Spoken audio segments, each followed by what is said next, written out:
for those guys, and then what does it look like fitting with the players that you already have on the roster, and what can you do to accentuate their skill sets? So I know that's kind of a broad answer, but it's about really identifying what is it that you're looking for in a receiver with how they fit, but most importantly, how can you adjust and adapt to their skill sets, and what do they bring to the team that you already have in place?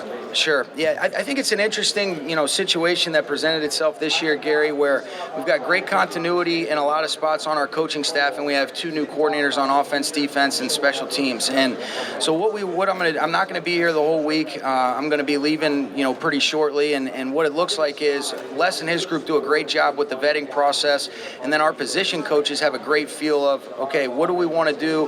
What are the things that we want to get out of the combine? So being able to empower them, and then feeling like, let's get back to LA, still be able to study, the film, which is the most important part of the evaluation, trust in some of the vetting on the backgrounds with these guys, and then being able to kind of continue to get a jump on some of the schemes that we'll implement specific to the offense and defense. So that's really what went into it.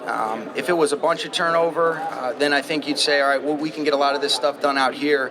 But because of the continuity at the position coaches, we just felt like that was the best approach and the most efficient way to utilize the week. Coach Tyler Higbee. Did you guys like that idea in-house, or did you kind of come up with that with talking to other coaches? Yeah, it's really thinking through, okay, what's the intent of the week? What do we get out of that? And there's a lot of really good things to gain, and I think we can still get all the things that this week entails out of it, and not necessarily me having to be there present for all of it.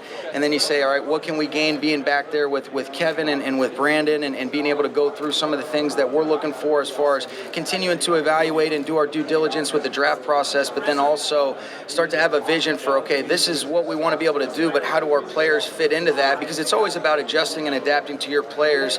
And as we're kind of getting through the just natural cycle of the off season, that was really what went into it, Lindsay, was just feeling like that was going to be the most efficient usage of our time. It's a huge part of it, Stephen. And really, I think a lot of it is those are both very valuable guys that we'd like to be able to, try to get back with us if we can. We're not naive to the fact that there's other teams that are going to have interest in those guys. But I think it's about, all right, what's the vision that we have for them, and then how does their skill set translate to creating that value, which both those guys do. So it's ongoing dialogue, and I think that's the most important thing with every player, whether it's through re-signing our own, free agency, the draft, having a vision for those guys and being able to see, okay, we do have a lot of good foundational pieces in place with our core group of players, and then how do those guys fit in the framework of all 11 and playing as the best unit that we can. There's no left-handed quarterbacks in the league right now. 2 of our first since 2016. Who was the last left-handed quarterback? Was it Kellen Moore? All right, there you go. Why do you think that is? That's a good question. I think because probably most of the parents just stick the ball in the right hand of these kids when they're younger, and we might have had a lot more left-handed. I don't know. I was talking about that with a group of people the other night, because you see some of the stuff, whether it be with Vic or spent a little bit of time with Steve Young in Miami, and those are 2 pretty good left-handed quarterbacks right there too.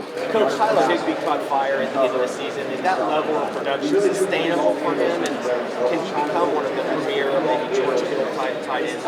Yeah, he made a huge impact for us. He's always been a very important part of it, and I think it was great for Tyler to be able to get the opportunities and then to be able to maximize that. And you could see as his production continued to just show up week in and week out, especially towards, I think it's not by coincidence that a lot of Jared's really good play coincided with when Tyler ended up playing really well, starting with the first Arizona game and then leading into those last 5 games. So we got big plans for him. That's something that I thought it was great for him to be able to maximize those opportunities, and we think he's got a very bright future.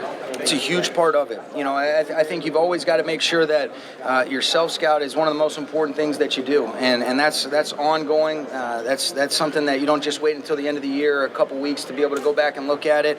And I think it's also important to be in tune with what's going on in the league and what are some of those trends, and being up to date and making sure that you can always try to create your edge from that advantage, because that's one of the things that I feel like is a responsibility of coaches, and that's where I feel really good about the building that we do have, and like I mentioned a little bit earlier, the continuity, but then also bringing in some guys that have some ownership, maybe some different thoughts, and figuring out a way to collaborate and ultimately create the best systems for our players, and then that'll enable them to be able to have the highest level of success. Different types of tracking data and sets driving now. What do you care about? How do you Yeah, specific to game management, sports science, there's a lot of stuff. Yeah, so I think the one thing is, even how you set up practices. We use one of the tracking systems to be able to monitor the balance between the volume and intensity so that players can be at their maximum capacity and feeling as good as possible by the time the game rolls around. Specific to the analytics, I think the biggest thing that you want to make sure that you're on top of are some of the things that are, specific to time management with when to utilize timeouts, because those are things that aren't affected by the 22 moving parts on every single snap. And I think part of that, involving, all right, when you go for it on fourth down, different things like that, that's part of the feel for the flow of the game, understanding the weekly preparation that entails, and then some of the matchups within, all right, it is 4th and 1, but if you've got a guy that's coming in as a backup and you're going against an elite player, is that something that you want to be able to activate? And those are things that, are part of the preparation. But I would say it's, the tracking systems and then some of the things specific to time management, those are important data points for us.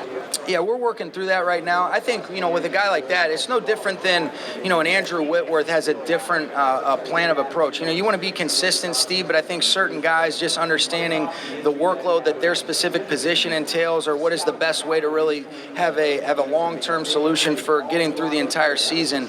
So, we've been consistent with that with Todd, really, from when I first got here. I think it just was, something that was talked about a little bit more because he missed a couple games towards the latter half of the 18 season, but those are things that you want to be able to be specific with each player while still being consistent in the big picture, and those are things that, as we get closer to those dates, we'll discuss a little bit more.